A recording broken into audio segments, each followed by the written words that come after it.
One thing they tell you in stats class all the time is like you can grab statistics and form them to fit your opinion by what you grab, right? And but other people's reality is their reality. You can't take that away from them. And and not everybody's disillusioned about or illusioned about what happens or what happens. Like some of it is true, and I think that if we all just listen and take each other's truth for really what it is, I think it would go a long way.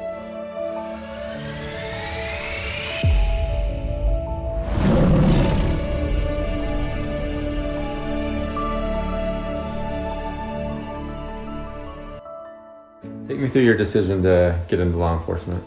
Oh man, I was lost, to be honest with you. I was really lost. I thought I was, like most athletes, thought I was going to the league, right? Mm-hmm. And it didn't work out. I got recruited by now Chief Shy. He was a sergeant, and Lieutenant Whitney. He was a corporal, I believe, at the time. And they just said, hey, you should try it. I worked at Outer Limits Fun Zone, interacted with their families. We had a little bit of a buddy system for a little while when we played.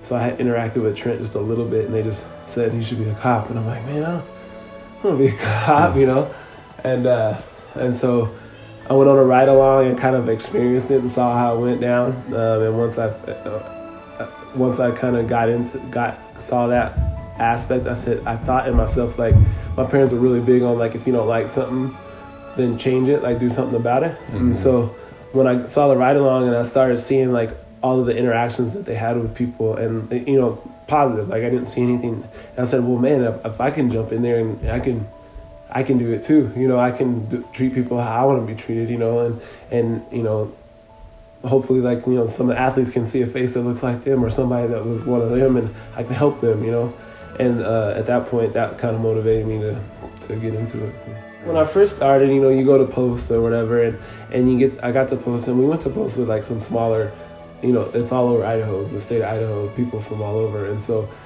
you get some smaller agencies, and some of them were just kind of like naive to, things and hearing stuff. And so, like, I was like, man, do I really want to do this? I felt like I was concerned that, maybe there is like some racial bias or whatever. And then once I really got into it, I realized, like, these guys are just people too, and it's my job to, like, teach them and help them and encourage, like, dialogue, and that's kind of what I did. And I think the real thing that sparked it for me is I come back from the academy, and I'm working in the Pocatello police, and we're training, and one of the officers says, hey, are you gonna watch the game this weekend? I don't remember if it was basketball or football or whatever. And then it threw me by surprise, like, all this time I thought, like, these guys are just some bunch of robots and racists or whatever. And then this guy just asked if I was watching the game. I was like, you watch football or you watch basketball? Like, it was like, well, duh, yeah, and that really kind of sparked it in me to realize that, hey, they're just everybody's just the same. We're just human. When you talk about my career and where I've been in the past 10 years, I've just realized if I treated, the worst dude like, somebody's grandma, just treat them all the same with the respect, it goes a long way. We train all the time. Mm-hmm. Sometimes, sometimes almost to the point of annoyance, right? It's redundant, but, we brought in civil rights leaders from Idaho State and to come in, and they did one of those. It was like Ram and Bird and all of them. They came to our school or came to eat, and it was mandatory for everybody, like not just officers, but dispatchers, everybody to sit through. And there was like dialogue. There was some intense dialogue because there was some beliefs that, like one of the examples. I don't know if it was Bird or. I think it was Bird, but said, like, hey, when you guys put out a suspect, leave the race out, And everybody like rolls their eyes like, what? Like, it has nothing to do with what the race is. It's just how. And I said, so I finally raised my hand and I said, Bird, man, I said, if somebody takes my daughter and it's a male in all black, and there's 5 males in all black, wouldn't it be nice to know that what that male looked like a little bit deeper? He's like, okay, I get that, So like some of the dialogue, I think like that comes from the training that we do. We do a lot as far as verbal de-escalation. we're just the right size of a department where we're not big and we're not small, and so we can afford to train everybody, and we have a lot of hands-on, one-on-one experience and training, so that we can attribute that when we're actually working. Tell me about your family. Tell me about how you and your wife met. See, my wife and I, we met in a stats class at ISU. We were off and on, just kind of, she had a boyfriend, I had a girlfriend or whatever, and it kind of just ended up falling into place at one point. We have 3 kids now, married, 3 kids. My oldest is 8 and my youngest is 3. And they love sports, and so I'm happy about that. 7, 9, 11 is our anniversary. So yeah, 2011. Yeah, 2011 we got married. I mean, I think it was not a battle, but it's definitely been eye-opening. I mean, for my wife, just to kind of see and experience like looks or people asking them questions. My kids have different skin tones just in our family.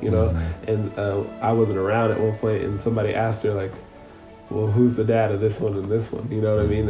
And my daughter's are darker skin, my kids are lighter skin, my boys are lighter skin, and they asked like who are the and the quote was baby daddies, the stuff like that. I think she's experienced. There was a little bit of, there were some times, like for her, like, my cousins were like kind of questioning like, why are you not dating a black person, or why are you not dating,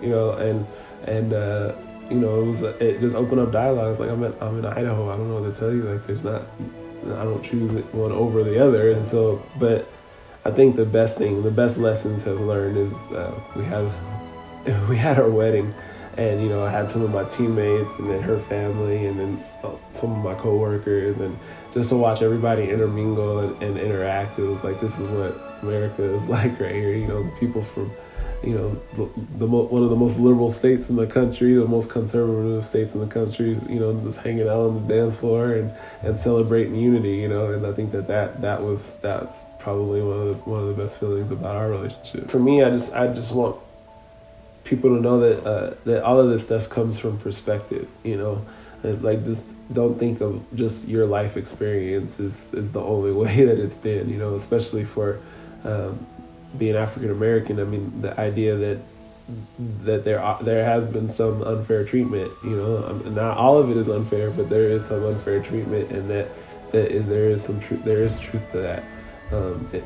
I think that one thing that's special about Pocatello is we have very special people, so they don't treat people unfairly, not just in law enforcement, just in general, And I think and Idaho State does that to people, because they bring people from all over together. And I think that sometimes we get blinded by kind of our little slice of heaven here, and not realize that the rest of the world is not like here, but we could do better in teaching and helping. We all have family from, I have family in LA, people have family in Florida. We're from all over, and some of those places are hurting, and I think that we could do our part and do better just by having constructive dialogue and listening and supporting and just trying to make a difference. One thing they tell you in stats class all the time is like, you can grab statistics and form them to fit your opinion by what you grab, right? But other people's reality is their reality. You can't take that away from them. And and not everybody's disillusioned about or illusioned about what happens. Like, some of it is true, and I think that if we all just listen and take each other's truth for really what it is, I think it would go a long way.